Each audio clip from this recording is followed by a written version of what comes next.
What's up, everybody out there in Dot World? This is Ryan Craig, Occupational Health Trainer out of Burley, Idaho, coming at you again with another video focusing on health and fitness. This one's going to be really focusing on relaxation and more specifically breathing techniques. So I'm coming to you from my office today here in Burley, Idaho. It's a beautiful day here in Burley. Hope everyone out there is doing well, staying sane.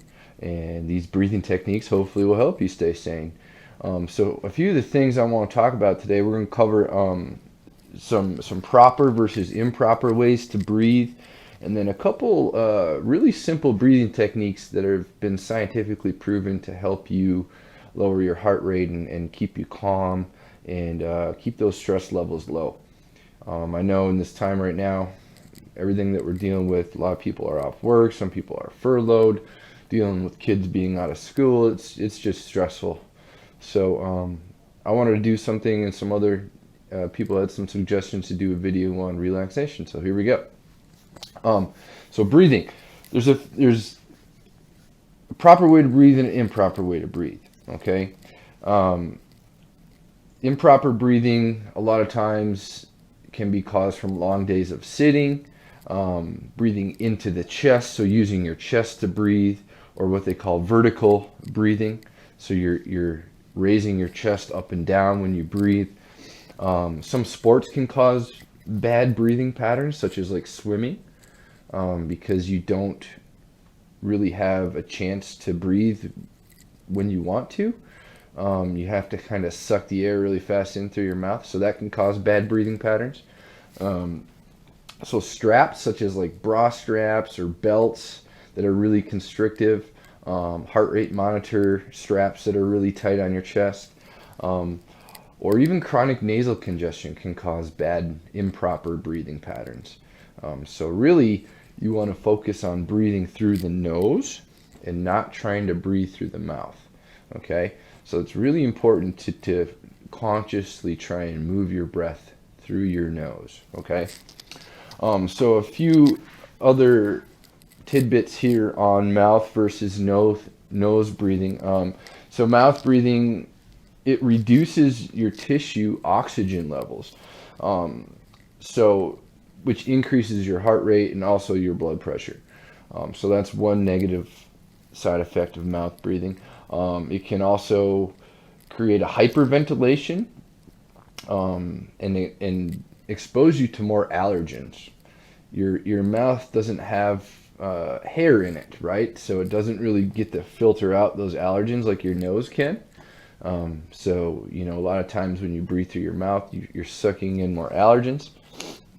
And scientists actually also found out that children who breathe through their mouth, as they're developing, they can develop an altered facial structure. So it actually makes their faces longer.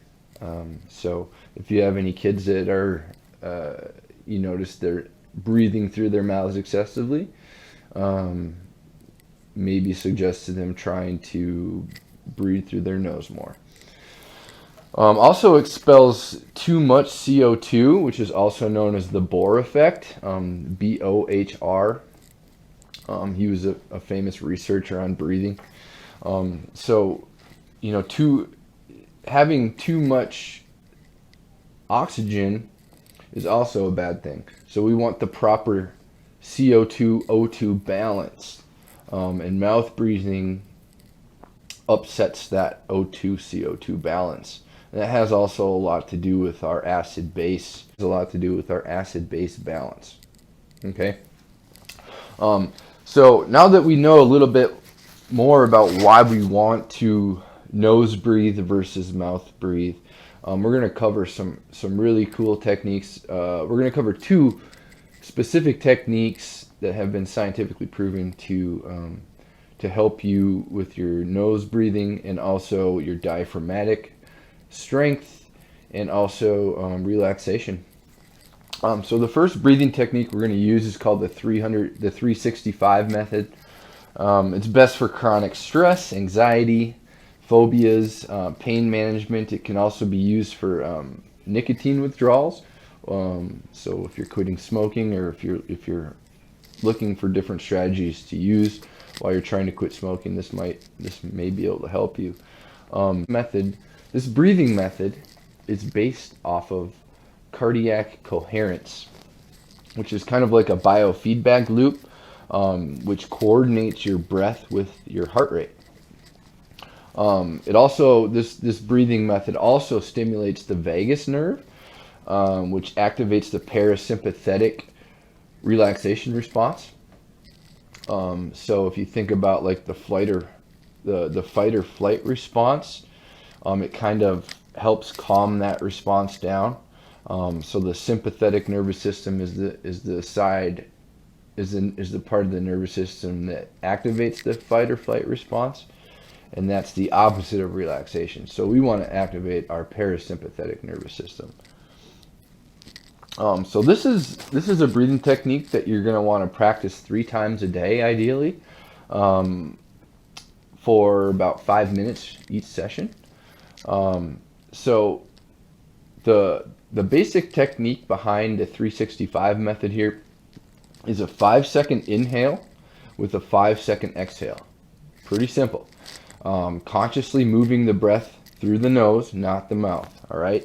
And you think about like breathing in general, with long inhales and short exhales, that's usually going to increase your heart rate in most cases. Short inhales with long exhales generally is going to lower your heart rate, which is what we're looking to do with the relaxation effect here. Okay, so super simple with the 365 method. 5-second inhale, 5-second exhale, and just keeping that breath continuously moving. So there's no pause in between the breaths in this method. And it's a great method to use. So we're going to move on. The next method we're going to talk about is called the 4-7-8 method. This one's also really good for relaxation.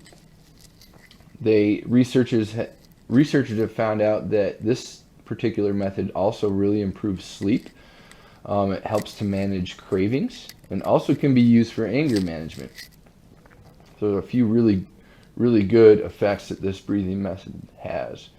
So with the 4-7-8 method, the exhalations are twice as long as the inhale.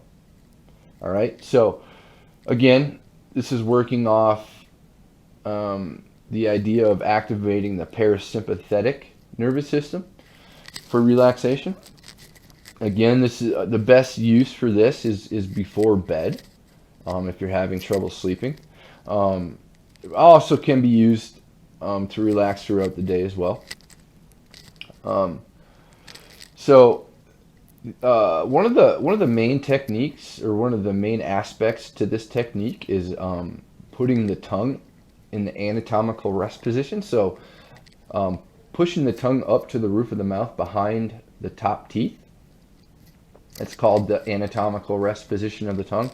That's where the tongue goes when you swallow, to help anchor the neck muscles so that your esophagus can work properly.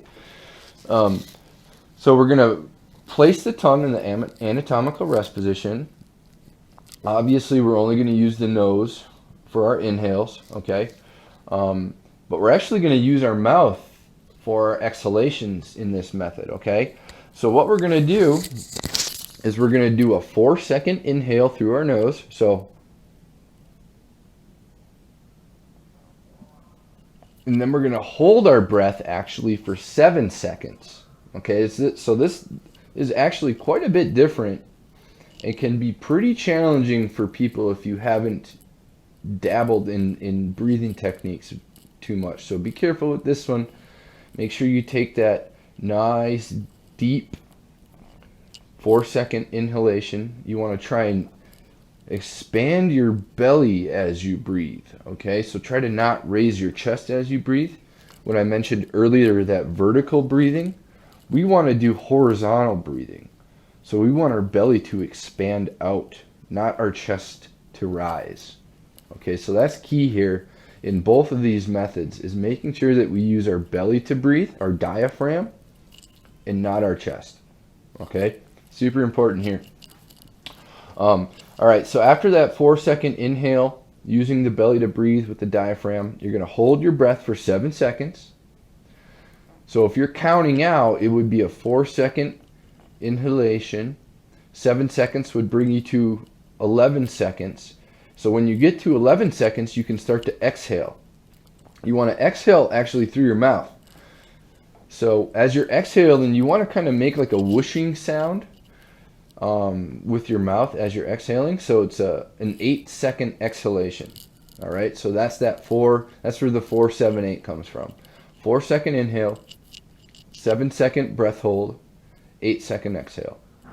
Now ideally you want to repeat that 4 times, okay? And that, again, this method has been scientifically proven to relax, calm, improve sleep, manage cravings, and also anger management. So just wanted to keep this video kind of short and brief and quick and to the point today. So hopefully you guys are able to utilize these breathing strategies and help calm yourself down and relax, and hopefully will help get us all through this crazy corona episode that we're dealing with here. So thanks a lot, guys, for tuning in again. I hope this helps. Thanks to everybody out there on furlough.